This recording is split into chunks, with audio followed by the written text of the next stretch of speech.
Bienvenidos a UPAO Noticias. Soy Berta Alba y lo voy a acompañar en la presente jornada informativa. Vamos a conversar ahora, desde este inicio, con la doctora Yadira Ortecho. Ella es doctora en educación, además ingeniera química y coordinadora de desarrollo social y ambiental de la Oficina de Responsabilidad Social Universitaria de la UPAO. El tema es muy importante y que siempre se mantiene vigente, es la concienciación sobre el ruido. Se celebró el 26 de abril esta fecha y pues siempre se mantiene esta necesidad de sensibilizarnos y estar conscientes del impacto que tiene el ruido en las personas y en la sociedad. Vamos a conversar más al respecto con la doctora Yadira Ortecho. Muy buenas tardes, doctora Yadira. Muy buenas tardes, Berta. Gracias por permitirnos estar en este espacio y poder conversar sobre este tema que también es un problema que nos aqueja día a día y que pues es un problema invisible, pero está latente y está constantemente al lado de todos nosotros. Bien, y en la región de La Libertad y en la ciudad de Trujillo, ¿cuáles son las principales fuentes de ruido las que podemos identificar? Bien, considerando que este problema, que es como manifestamos invisible, pero que nos aqueja a toda la población en mayor o menor medida, y que las fuentes principales son principalmente el parque automotor, ¿no? Que utilizan indiscriminadamente el toque de la bocina, el claxon, y muchas veces pues lo utilizan en zonas que deberían evitar este tipo de contaminación sonora, como son cerca de los hospitales, a los centros de estudio, ¿no? Tenemos una población de conductores que no respeta las normas de tránsito, menos el uso adecuado de la bocina, ¿no? Y adicionalmente, pues hay sectores como son las industrias que también contribuyen a esta problemática.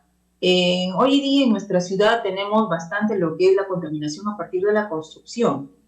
Tenemos muchas zonas donde hay edificaciones y que utilizan maquinarias, están más modernizados y constantemente y permanentemente, hasta que dura el proyecto inmobiliario, pues estamos expuestos a un cierto nivel de ruido, ¿no? Entonces, tenemos ese tipo de fuentes de contaminación principalmente en nuestra ciudad.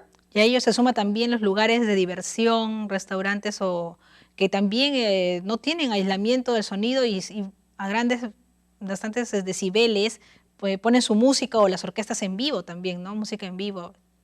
En zonas Claro, residenciales.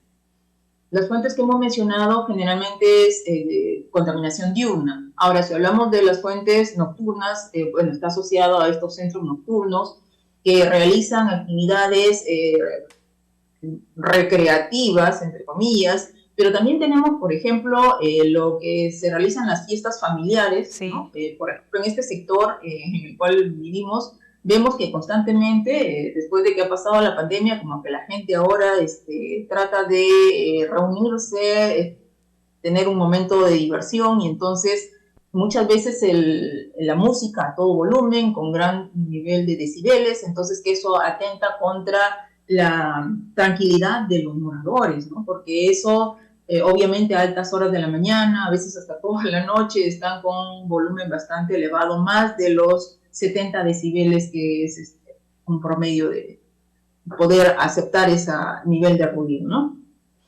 Bien, ¿y cómo sería el mecanismo adecuado para poder regular esto? No solamente a través de ordenanzas municipales, de sanciones de la OEFA, organismo de evaluación y fiscalización ambiental, o también parte por una iniciativa ciudadana, una conciencia individual también, ¿no? Una responsabilidad personal en ese sentido. Claro, lo que tú manifiestas, sí tenemos organismos que se dedican bueno, les compete el control, la fiscalización. Tenemos, por ejemplo, que el SEGAT tiene una área que está dedicada al controlar y hacer periódicamente revisiones de los centros nocturnos, ¿no? De los centros que generan ruido. Pero hemos tenido un periodo, según tengo conocimiento, donde en la pandemia han estado inactivos, sus equipos quizás ya no los tienen muy operativos, ¿no? Porque una vez solicitamos para hacer un tipo de conteo Medición. de los niveles, medición, y bueno, dijeron que no tenían operativos en ese entonces. No sé, ya pasó la pandemia, no sé si últimamente están haciendo este tipo de mediciones en diferentes sectores. Claro, y Pero luego, ellos luego encargados, vino vino el fenómeno del Niño y pues se ha priorizado también la atención en esta situación, pues y todo ha quedado un poco de lado, lamentablemente, ¿no? Otras gestiones. El otro aspecto es de que la sensibilización a la población. Ellos también realizan movimientos, sensibilizaciones, tratando de, por lo menos, a los conductores, sensibilizarlos en el uso de la bocina, ¿no? Sabemos que el parque automotor es tan numeroso en nuestra ciudad que es uno de los mayores contaminantes, y tanto en el día como en la noche, ¿no? Entonces, tenemos que este público, los conductores de transporte público principalmente, son los que contaminan, sobrepasan los 70 decibeles, pero también tenemos el hecho de que este transporte público afecta a los usuarios porque generalmente en sus unidades móviles van con emisoras a alto volumen, y eso nos pasa creo a todos. Si es que subimos a una unidad móvil, un transporte público masivo, tenemos que estar expuestos a esos altos decibeles y música a alto volumen, ¿no? Entonces tenemos también ese tipo de afectación. Bien, eso también tiene un impacto en la salud evidente, en todos los niveles, ¿no? En todos los ámbitos de la integralidad del ser humano afecta también esto. Sí, el hecho de estar expuesto permanentemente a mayor de 70 decibeles, pues se dice que el oído va a sufrir afectación a la larga, ¿no? A largo plazo vamos a tener una afectación, deterioro del sistema auditivo. Pero también tenemos que tener en cuenta que si estamos expuestos en nuestro día a día a este tipo de contaminación sonora, pues vamos a tener, por ejemplo, trastornos del sueño, vamos a tener, por ejemplo, afectación o relación con enfermedades cardiovasculares, vamos a tener cefalias, vamos a tener alteración, estrés, alteración de la conducta, ¿no? Irritabilidad, ¿no? Eso lo vemos, por ejemplo, cuando hay mucho tráfico, está la bocina de por medio, quieres cruzar la pista y entonces ya un poco te tensiona, te estresa, ¿no? Irritabilidad de por medio, afecta el sistema nervioso central. Ahora, tenemos una data a nivel internacional que nos dice, por ejemplo, que 1 de cada 5 personas están expuestos a niveles nocivos, ¿no? Para la salud. Esto a nivel mundial, principalmente la comunidad europea. Y tú sabes que allá cuidan mucho lo que es alterar y contaminar con respecto a sonidos inapropiados. Ahora, también se dice que a nivel mundial, la OMS nos dice que existen alrededor de 12.000 muertes también relacionadas, muertes prematuras, relacionadas a la contaminación sonora. Y se dice pues que 22 millones de personas están afectadas principalmente por este tipo de contaminación. Afectación, ¿no? Alteración del sueño, todo lo que hemos mencionado. 22 millones de personas a nivel mundial. Entonces quiere decir que sí nos afecta. Lo que pasa es que es algo intangible, no lo vemos, es invisible, pero luego lo asociamos por alguna dolencia, alguna enfermedad.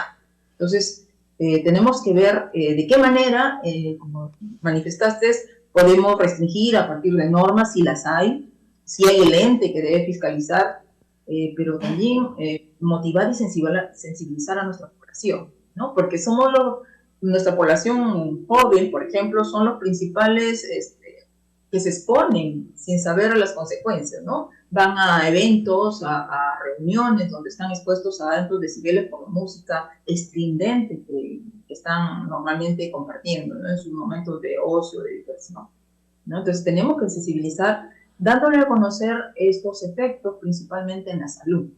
Y también a nivel ciudadano, el respeto a los derechos de los demás, también a la hora de emitir ruidos, ¿no? Ya sea música o arreglos en el hogar. A veces en los edificios, sobre todo donde hay zonas compartidas o son muy estrechas las paredes, se siente incluso cuando hacen algún arreglo con